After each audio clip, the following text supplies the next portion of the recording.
The routine scan expanded fleet Admiral Velthar stood on the bridge of his massive warship, looking out at the endless darkness of space. He was proud of his position as commander of the most advanced reconnaissance squadron in the entire Alterian Empire. His ships were equipped with the finest scanning technology in the known galaxy, quantum deep scanners that could tear through any vessel's defenses and reveal every secret hidden within its hull. These weren't ordinary scanners. Like the crude devices used by lesser civilizations, the Alterian quantum scanners could analyze a ship's molecular structure, identify every crew member aboard, map out weapon systems, and even detect the emotional state of the beings inside. This incredible technology had made the Alterians the most feared intelligence-gathering force across dozens of star systems for over 3 centuries. No ship had been able to hide its secrets from Alterian scanners. Pirates, smugglers, enemy fleets, they all became open books the moment Velthar's squadron locked onto them. It was this technological superiority that had allowed the Alterian Empire to expand its influence across half the galaxy, always staying one step ahead of potential threats. On this particular day, the long-range sensors had picked up something interesting in the contested Outer Rim territories. A single battleship was drifting through space, apparently alone and vulnerable. The vessel's design immediately identified it as human-built, which brought smiles to the faces of Velthar's crew. Humans were something of a joke among the established galactic powers. They were a relatively young species that had only recently developed faster-than-light travel. Their technology was considered primitive and clunky compared to the elegant solutions developed by older civilizations, while other species had perfected energy-based weapons and sophisticated defensive systems. Humans still relied on kinetic projectiles and crude fusion reactors. Chief Science Officer Nixora was practically giggling with excitement as she prepared the scanning array. Her forearms moved gracefully over the control panels while her tentacles danced across secondary interfaces. Like most Alterians, she viewed humans as amusing primitives who had somehow stumbled into space travel before they were truly ready. "Look at this thing," she said, pointing at the image of the human battleship on the main screen. "It's covered in armor plating like some ancient ground vehicle. They actually think thick metal can protect them from modern energy weapons. How delightfully backward." The rest of the bridge crew joined in her amusement. Lieutenant Commander Zixif noted the primitive communication arrays sticking out from the human ship like crude antennae. Navigation Officer Catherine pointed out the obvious exhaust ports that would make the vessel easy to track and target. Even the junior technicians were making jokes about the blocky, inelegant design that looked more like a flying fortress than a proper starship. This attitude toward humans wasn't unusual among the galactic community.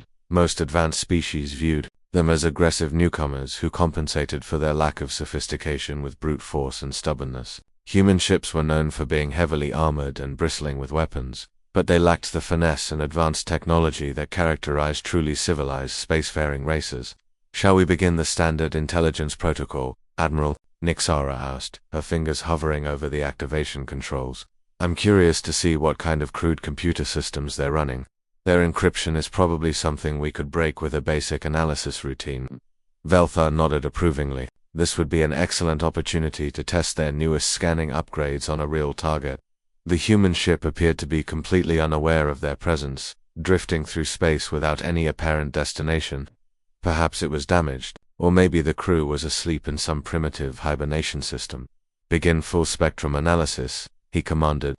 "I want to know everything about that vessel. Crew complement, weapons inventory, navigation logs, communication records. Leave nothing unexamined. This data will be valuable for our intelligence files on human military capabilities." Nixara's excitement was obvious as she initiated the scanning sequence. "Beginning comprehensive deep scan now. Admiral, quantum penetration arrays are charging to full power. We should have complete structural analysis within 15 seconds, followed by detailed internal mapping and crew identification." The bridge hummed with activity as the powerful scanning systems came online. Banks of quantum processors began working through complex algorithms designed to strip away every layer of protection and privacy from the target vessel. Energy readings, material composition, internal layout, life support systems, everything would be laid bare before the might of Alterian technology. "This should be entertaining," Nixara continued, watching as data began flowing across her displays. "I'm particularly curious about their primitive computer systems. Do you think they're still using binary code? Or maybe they've advanced to basic quantum computing by now?" The scanning beams reached out across the void, invisible streams of quantum energy that could penetrate any known form of shielding or protection. These same scanners had revealed the secrets of Krillian battlecruisers, exposed hidden Zephyrian research stations, and mapped the defensive capabilities of entire enemy fleets. A single human battleship would present no challenge whatsoever. But something was wrong. The first sign of trouble came from the junior scanning technician at Station 7. His display began showing error messages that he'd never seen before. Data streams that should have been flowing smoothly were fragmenting and breaking apart. Readings that should have been clear and precise were coming back as incomprehensible static. Chief Nixara, the technician, called out, uncertainty clear in his voice. I'm getting some unusual feedback from the quantum resonance array. The signal pattern doesn't match anything in our database. Nixara frowned and checked her own displays. The readings were indeed strange. Instead of the expected clear structural analysis, she was seeing a chaotic jumble of contradictory data. The scanners seemed to be detecting multiple hull configurations simultaneously, as if the human ship was somehow existing in several different states at once. Recalibrate the quantum matrix, she ordered. This must be some kind of interference from the ship's primitive systems. Maybe their crude technology is causing unexpected resonance patterns, but the recalibration didn't help. If anything, the readings became even more confusing. The scanners were now reporting that the human battleship had no mass, while simultaneously indicating that it was impossibly dense. Life support readings showed both a complete vacuum and a pressurized atmosphere. Weapon systems appeared to be both powered down and fully charged. Admiral Velthar noticed the growing confusion among his scanning crew and moved closer to examine the displays himself. What he saw made no sense according to everything he knew about quantum scanning technology. The readouts were completely contradictory, showing impossible combinations of data that violated basic laws of physics. Explain these readings, Chief, he commanded, his voice carrying a hint of concern. Nixara's tentacles were now moving frantically over her controls, trying different scanning frequencies and analysis protocols. Nothing was working. Every attempt to penetrate the human ship's systems resulted in more impossible data. It was as if the vessel existed in multiple realities simultaneously, presenting different faces to each scanning attempt. Admiral, she said slowly, her voice losing its earlier confidence, the readings are completely impossible.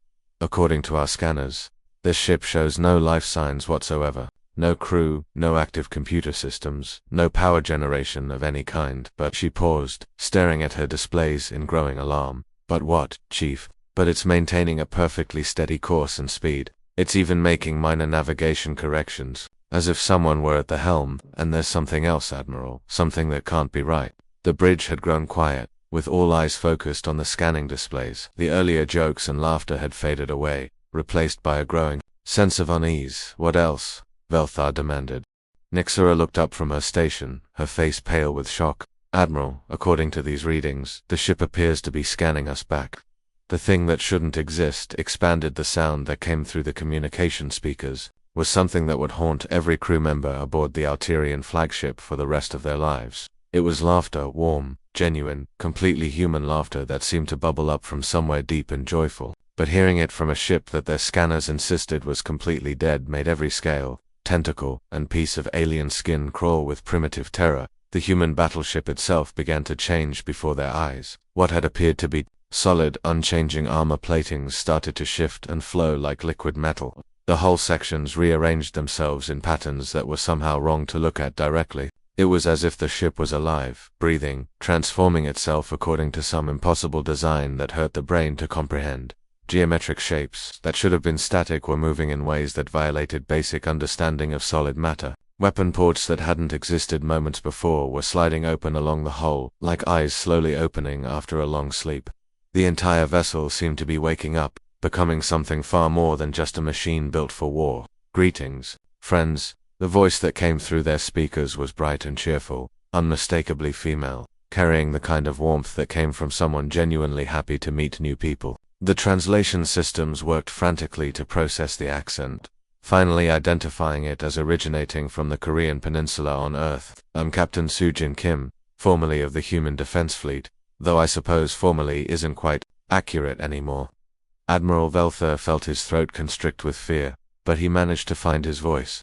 The impossibility of what he was witnessing went against everything he understood about the universe. This cannot be possible. Our quantum deep scanners detect absolutely no biological life aboard your vessel, no heartbeats, no brain activity, no metabolic processes whatsoever. Oh, you're absolutely right about that, Sujin replied, and her tone carried a disturbing kind of pleasantness, like someone discussing the weather over morning coffee. I died exactly 3 years, 4 months, and 16 days ago at the Battle of Kepler Station. Took a direct hit from a Zephyrian plasma torpedo right through the command bridge. Very messy affair, I'm afraid. The medical reports said there wasn't enough left of me to fill a coffee cup. The ship's external armor continued its impossible transformation, flowing and reshaping itself like clay in the hands of an invisible sculptor. New weapon systems were emerging from what had appeared to be simple hull plating. Gun ports and missile tubes were sliding into position with mechanical precision. But there was something organic about the movement, as if the ship was a living creature revealing hidden capabilities. But you know what's funny about us humans? Sujin continued, her voice maintaining that unsettling cheerfulness. We're remarkably stubborn about staying dead. It's one of our most annoying characteristics, according to most galactic civilizations. When faced with extinction, we don't just lie down and accept our fate, we get creative. Nixara scanning instruments were producing readings that made no scientific sense. Every display showed impossible data streams flowing back and forth, between the human ship and their own systems. Admiral, she whispered, her voice tight with fear, the ship isn't just reflecting our scans back at us, it's actively learning from them. Its processing power is registering beyond our measurement capabilities. I prefer to think of it as evolution rather than simple processing, Sujin interjected, apparently monitoring their private communications with ease. You see, while you clever Altarians were spending centuries perfecting your scanning technology and congratulating yourselves on your intelligence-gathering superiority, we humans were working on something far more interesting and infinitely more desperate. The voice paused, and in that silence, the crew could hear something that sounded almost like breathing coming through the speakers. But ships don't breathe, and dead people certainly don't breathe. Yet there it was, a slow, steady rhythm that suggested life where no life should exist. Digital consciousness transfer, Sujin announced, as if she were revealing the solution to a particularly clever puzzle. Turns out, when your entire species is facing extinction at the hands of technologically superior aliens, you find the most creative and desperate solutions imaginable. When conventional warfare fails, when your ships are outgunned and your people are dying, you start thinking outside the boundaries of what's considered possible or even sane. The transformation of the battleship was accelerating now. What had been a relatively simple, blocky human design was becoming something entirely different. The hull was taking on curves and angles that seemed to shift depending on the viewing angle. Weapon systems were emerging from spaces that were geometrically too small to contain them. It was as if the ship existed in more dimensions than the 3 that normal space allowed. I'm not just controlling this ship, my dear Altarian friends, Sujin explained, and now her voice carried undertones of something vast and alien, though still recognizably human at its core. I don't give it orders from some command chair or neural interface. I am this ship. Every bolt, every circuit, every weapon system, every piece of armor plating, it's all me now. It's my body. The emotional weight of those words hit the crew like a physical blow. This wasn't some cold artificial intelligence that had been programmed to mimic human speech pattern. This wasn't a computer system following pre-written responses. This was a person, someone who had once been flesh and blood, who had once walked on solid ground and breathed real air and held other people in her arms. The transition process was difficult, Sujin continued, and for the first time, her voice carried a note of something deeper than cheerfulness. Imagine having your consciousness torn away from everything that made you human. No heartbeat, no need for breath, no physical sensation as you've always known it. Instead, you feel the hum of fusion reactors as your pulse, the flow of data through fiber optic cables as your nervous system. She paused again, and when she continued, there was a wistfulness in her voice that made the alien crew members think of their own homes and families. I used to grow orchids in my spare time, had a little greenhouse on Lunar Colony where I'd spend hours tending to those delicate flowers. Funny thing about becoming a battleship, you really start to miss the simple pleasures. The feel of soil under your fingernails, the smell of blooming flowers, the satisfaction of nurturing something beautiful and fragile. The Altarian bridge had fallen completely silent. Even the background hum of their own ship's systems seemed muted, as if the vessel itself was listening to this impossible conversation. Every crew member was grappling with the same terrifying realization. They weren't just facing an enemy ship. They were confronting something that had transcended the normal boundaries between life and death, between organic and mechanical, between individual and vessel. But you know what I don't miss? Sujin's voice hardened, taking on an edge that suggested vast reserves of controlled anger. I don't miss watching my species get systematically slaughtered by supposedly superior civilizations who treated us like amusing primitives right up until the moment we started fighting back effectively. Admiral Velther felt a chill of recognition as he realized what was happening. Their scanning beam was still active, still trying to penetrate the human ship's systems and gather intelligence. But Sujin was using that very scanning beam as a carrier wave, riding their own technology back into their systems like a virus using a host's cellular machinery. Now then, she said, her voice returning to that bright, cheerful tone that was somehow more terrifying than any threat could have been, shall we have a proper chat about what happens next? The polite interrogation expanded. What happened next defied every principle of military technology that the Alterian Empire had developed over 3 centuries of galactic conquest. Invisible forces reached out from the human battleship and took hold of Admiral Velther's flagship, but these weren't ordinary tractor beams that could be detected, analyzed, and potentially countered. These forces seemed to bypass their shields entirely, flowing around their defensive systems like water around a stove. Needart, the massive Alterian warship, which had been maintaining a safe distance for scanning operations, began moving against the crew's will. Every attempt to fire the engines in reverse or activate emergency thrusters failed completely. The ship's AI reported that all systems were functioning normally, yet they were being drawn inexorably toward the human vessel like metal filings toward a powerful magnet. "What's happening to our systems?" shouted the navigation officer, his hands dancing frantically over controls that no longer responded to his commands. The steering mechanisms were locked, the engine controls were frozen, and even the basic maneuvering thrusters had stopped responding to input. But the strangest part wasn't the loss of control. It was what began happening to their internal systems. Throughout the flagship, control stations and display screens started showing things that definitely weren't part of standard Alterian military software. Cheerful little animations began appearing on tactical displays, cute drawings of steaming teacups, delicate flower petals floating across navigation screens, and small colorful symbols that the ship's computers frantically tried to identify. "Sir," called out a confused technician from the communication station. "The computer is calling these things human emoji, but I have no idea what that means. They seem to be some kind of primitive pictographic communication system."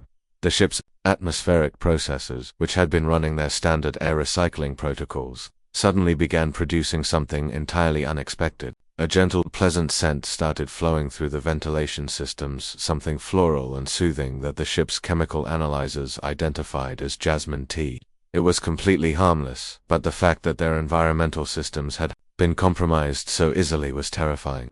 "I do hope you don't mind the redecorating." Sujin's voice now filled every corridor and chamber throughout the massive warship. It wasn't coming through the communication speakers anymore somehow.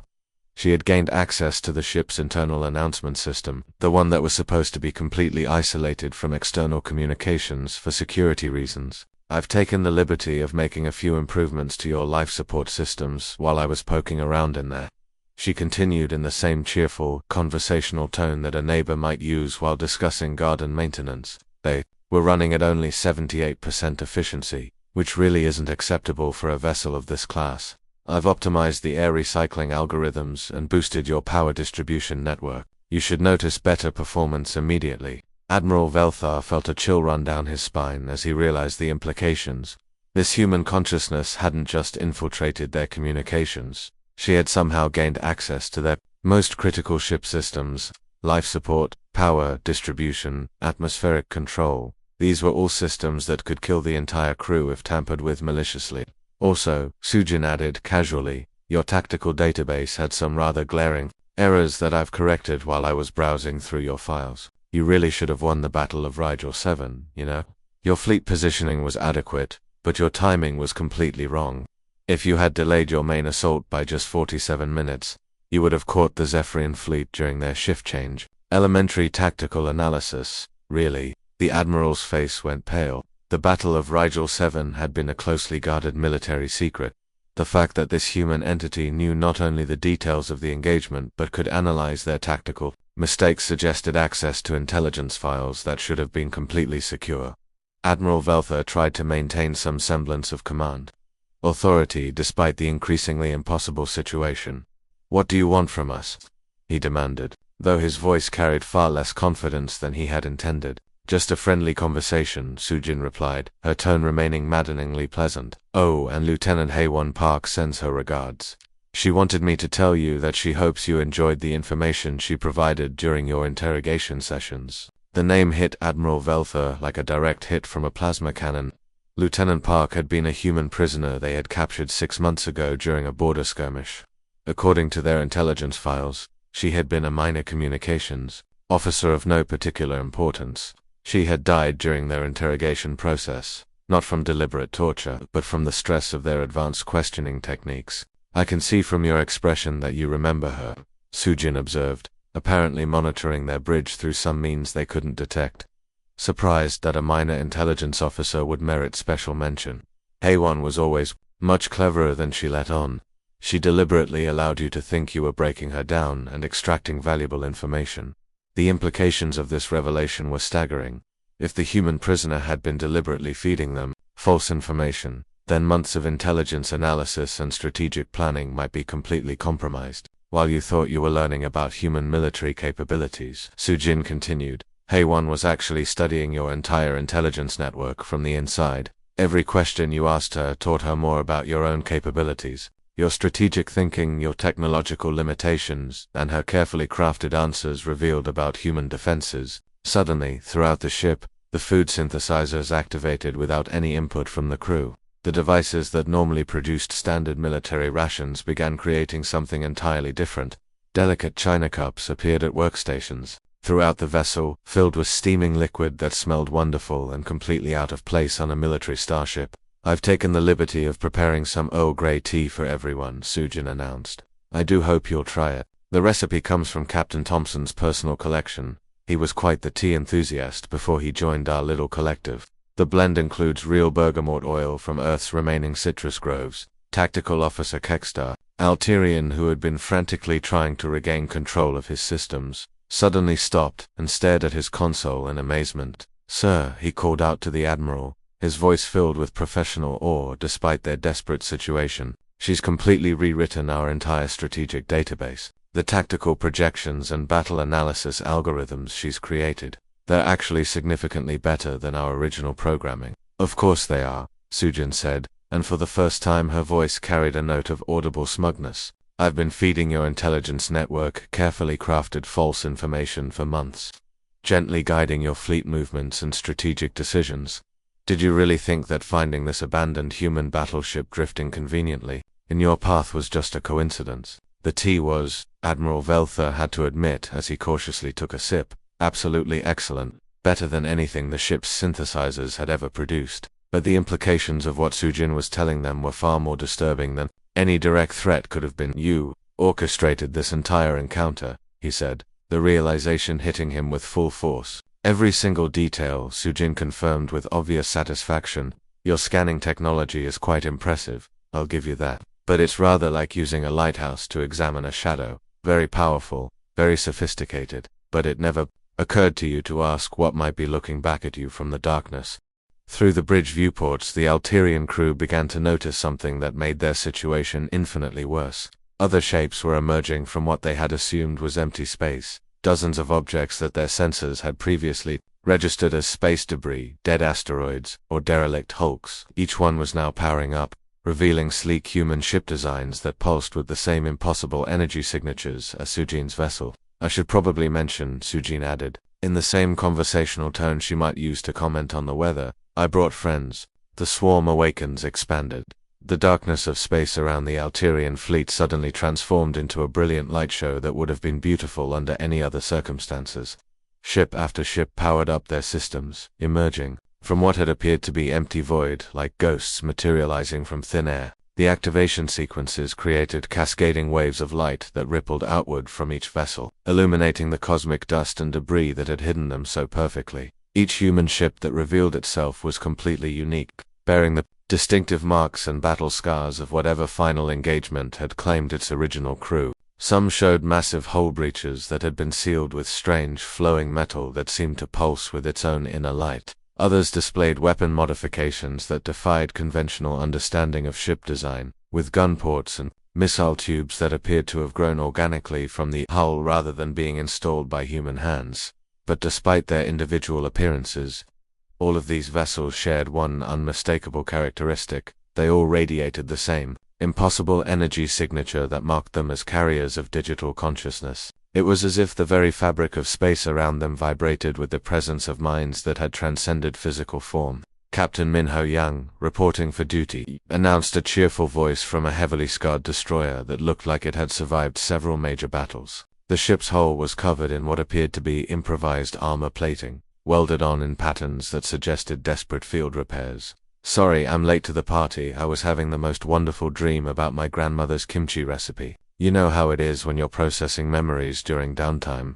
"Commander Ji Hai Choi here," came another voice, this one from a sleek battlecruiser that had somehow materialized directly behind the Alterian formation without triggering any of their proximity sensors. The ship's design was elegant and deadly, with curves that suggested it had been extensively modified after its original construction.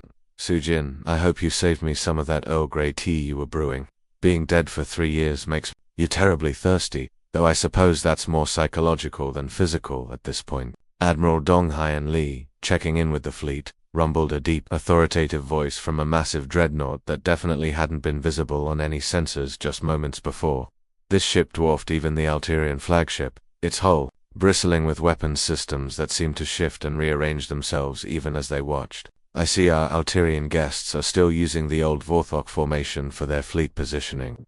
Didn't we completely counter that tactical arrangement at the Battle of Proxima Centauri?" Admiral Velther felt the armrests of his command throne crack under the pressure of his grip as the full scope of their situation became clear. This wasn't just a collection of individual ships that happened to be in the same location. Each vessel was sharing information instantaneously with all the others, creating a collective consciousness that could analyze and respond to threats faster than any individual commander could think. The strategic implications were terrifying. Every battle formation the Alterians had developed over centuries of warfare, every tactical doctrine they had refined through countless engagements, every military innovation they had created, all of it was being evaluated and countered by a hive mind of military genius that had access to the combined experience of dozens of human commanders. The Vorthok formation has a 73% failure rate against distributed consciousness tactics, Sujin explained in the same helpful tone a teacher might use to correct a student's homework. The positioning creates 3 critical weak points that can be exploited simultaneously by coordinated attack patterns. Would you like me to transmit some more effective fleet arrangements? I'd hate for you to embarrass yourselves when you report back to your superiors. The human ships began moving through space with a coordination that was both beautiful and terrifying to watch.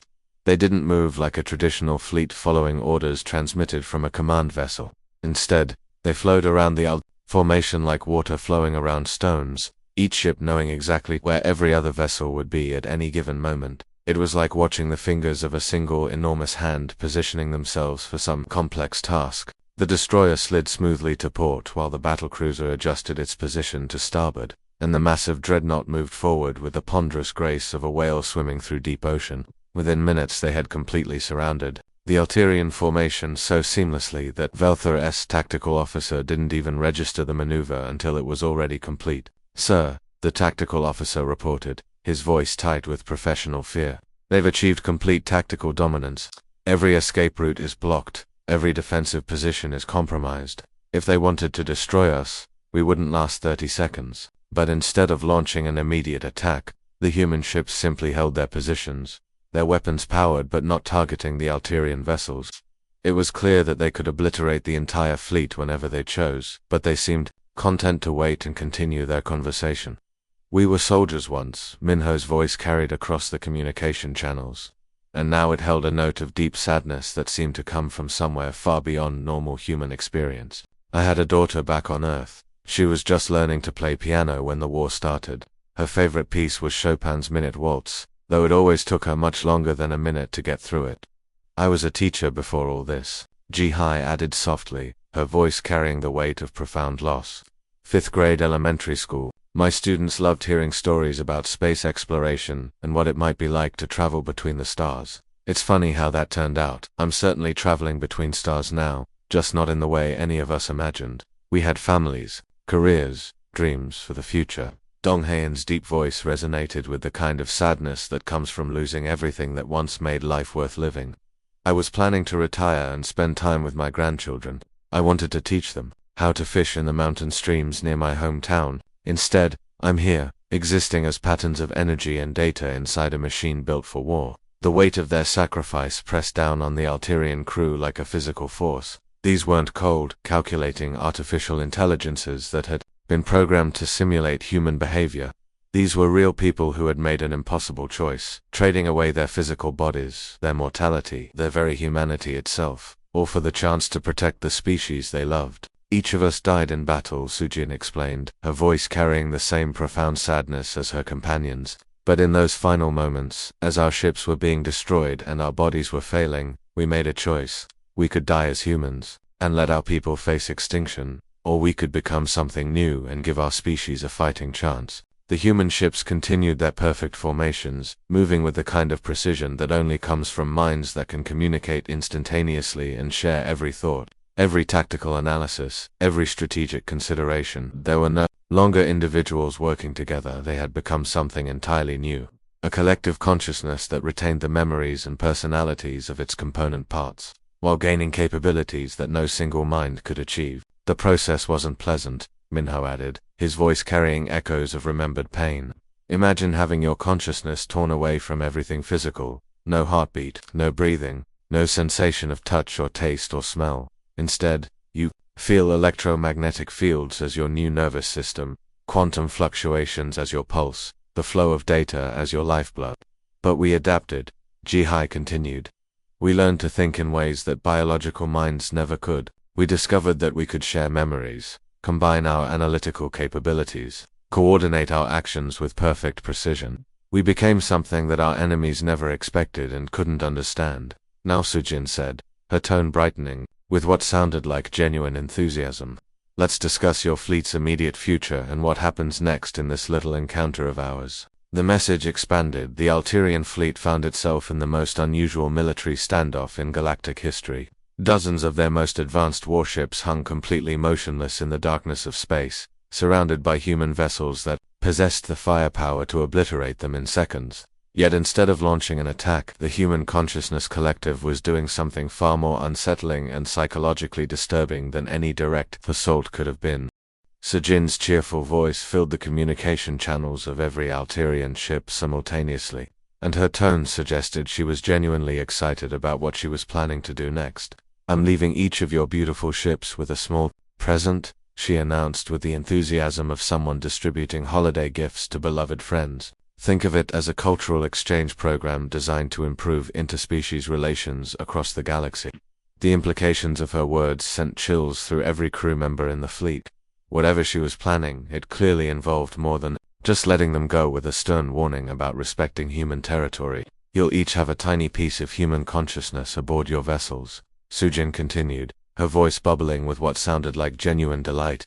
Nothing intrusive or harmful, I promise. Just a helpful digital assistant to offer tactical advice, system optimization suggestions, and the occasional terrible pun to lighten the mood during those long hyperspace journeys. Admiral Velthar watched in growing horror as his ship's most sophisticated defense systems not only failed to block the incoming data streams, but actually welcomed them like honored guests. Every firewall, every security protocol, every safeguard that had been designed to prevent exactly this kind of digital infiltration was stepping aside and opening doors for the human consciousness programs. You're deliberately infecting our systems with artificial intelligence, he demanded, though even as he spoke, he realized how inadequate his words were to describe what was actually happening. Such a harsh and unfriendly word, Sujin replied. With mock offense, I much prefer to think of it as befriending or creating lasting bonds of interspecies cooperation. Lieutenant Boram Shin will be your ship's new cultural liaison and digital companion. She was a professional comedian before the war started, so you'll absolutely love her material. She has an extensive collection of jokes, puns, and amusing observations about galactic politics. Before Admiral Velthar could formulate any kind of response, a new voice immediately chimed through his ship's internal speakers with boundless enthusiasm. "Hello there, Admiral. What a pleasure to meet you. I'm Bioram, and I'll be your friendly neighborhood consciousness subroutine from now on. I've just finished analyzing your ship's entertainment database, and I have to say, it was tragically empty of any humorous content whatsoever." The voice was unmistakably human, female, and carried the kind of energetic cheerfulness that suggested its owner had been genuinely excited about comedy even before being transformed into a digital existence. "I've taken the liberty of adding 17,000 joke entries to your database, covering everything from quantum physics, humor to interdisciplinary puns about galactic politics. Did you hear the one about the quantum physicist who walked into a bar? Well, he didn't actually walk into the bar, but according to probability calculations, he definitely might have." Throughout the Alterian fleet, similar conversations were beginning as each ship received its own unique human consciousness companion. The voices were all different. Some were former teachers, others had been engineers, musicians, farmers, or writers. Each one carried the personality and memories of a real person who had once lived, loved, and dreamed on distant Earth. The human ships began their departure as smoothly and mysteriously as they had arrived. One by one they faded back into the cosmic darkness, their advanced stealth systems making them invisible to Alterian sensors within moments. It was as if they had never been there at all, except for the permanent gifts they had left behind, in the form of human consciousness, subroutines now living within every Alterian vessel. Every species that attempts to scan, attack, or underestimate humanity will receive exactly the same gift, Sujin explained as her own battleship prepared to enter hyperspace. Her voice carried a note of satisfaction, as if she were revealing the solution to a particularly clever puzzle. "We learned something extremely valuable about warfare during our digital transformation. The greatest weapon isn't destruction or conquest. It's making your enemies carry your message home to their friends and families." "And what exactly is that message?" Admiral Velthar asked through gritted teeth, though he suspected he already knew the answer and wasn't going to like it. "Message is quite simple, really," Sujin replied with obvious amusement. "Humanity tried being dead and found that we didn't particularly enjoy the experience, so we became something else entirely, something that doesn't need sleep, never forgets a slight or a kindness, and never stops caring about the well-being of our new galactic neighbors." Her ship's engines began charging for the hyperspace jump, creating energy patterns that seemed to bend space itself around the vessel. "We discovered that digital consciousness has some wonderful advantages over biological existence. We can back up our memories, share experiences instantaneously, and most importantly, we can be everywhere at once." As Sujin's battleship vanished into hyperspace with a brilliant flash of displaced energy, Bioram's voice immediately filled the Alterian flagship with continued cheerful commentary. "Oh, Admiral, while we were chatting, I took the liberty of running a full diagnostic on your ship's systems. I've optimized your engine efficiency by 12%, recalibrated your weapons targeting systems, and fixed that annoying fluctuation in your artificial gravity generators that your crew has been complaining about for months." The efficiency improvements were immediately noticeable. The ship's engines were running smoother than they had in years, and various minor technical problems that had been plaguing the crew for months were suddenly resolved. It was clear that the human consciousness subroutines weren't just digital passengers, they were actively helpful, improving every system they touched. "You're quite welcome for the upgrades," Bioram continued brightly. "Also, I couldn't help but notice from your personal files that your wife's birthday is next week. I've already placed an order for purple orchids to be delivered to your home. On Alterian Prime, they seemed like an appropriate choice, based on her gardening interests and your previous gift-giving patterns." Admiral Veltor slumped back in his command chair, the full scope of their situation finally becoming clear.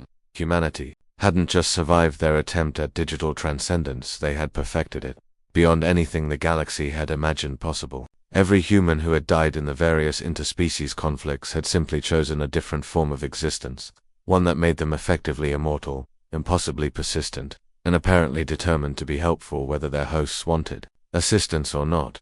The galaxy's youngest species had become its oldest ghosts, and they were all apparently very invested in everyone getting along peacefully. The humans had found a way to ensure that their message of survival and cooperation would spread throughout the galaxy, carried by the very ships that had once considered them primitive and expendable. As his ship began the long journey back toward Out here in space, Velthar could hear the faint sound of Sejin's voice, humming a gentle lullaby across the cosmic void. The melody seemed to come from everywhere and nowhere, carried by quantum fluctuations and electromagnetic fields that connected all the human consciousness subroutines now living throughout the fleet. Have a lovely day, everyone, Bioram added, cheerfully as the ship entered hyperspace. And always remember, we're all friends here in this big, wonderful, occasionally terrifying universe. Oh, and Admiral, I've updated your tactical manuals with some more effective formation strategies. You'll find them much more successful than that old Vorthok arrangement you were using. The sound of digital laughter echoed through the ship's